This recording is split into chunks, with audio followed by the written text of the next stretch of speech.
Alberta's Premier Alison Redford continued her tour of the flood zone today, surveying more of the hardest hit areas. One of the communities she visited was Nanton, just south of High River. Our chief political correspondent, Tom Clark, was there too, and he spoke with Redford about the scale of this disaster.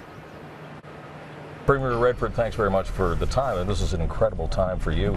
You've seen so much of the destruction across southern Alberta so far, and you got a personal connection to this part of the world. Yeah.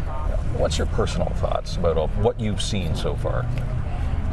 I've seen communities destroyed, and some of them are completely impacted, like High River, but even communities like Medicine Hat and Canmore, where if you looked sort of statistically, perhaps there hasn't been that same sort of impact or loss, but we're still in the crisis. We don't know what comes next. You know, we have water impacting roads, impacting infrastructure, impacting rail, and of course impacting houses, but most importantly, it's people.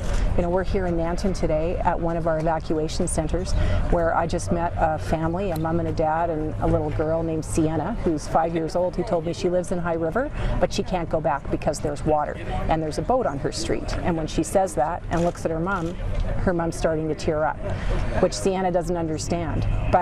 Well, you'd have something to tell her about High River because you did a lot of your growing up there. Your mom's house was in High River. And I was there this morning as well, and the water's receding. Did that really hit you when you saw your neighborhood? I was on a street today where I used to go shopping with my sisters. There's a coffee shop that it's one of the last places I saw my mom, and half of the street is completely destroyed and the other half is pristine. And so what that tells me is that we're going to rebuild, and we're going to make sure that the half of the street that's pristine is open for business, and we're going to rebuild the other side of the street because we're resilient. And as you said, these are experiences that we haven't had in Alberta before.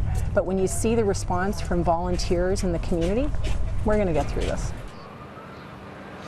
And you can watch Tom's full interview with Premier Redford on the West Block. That's this Sunday morning right here on Global.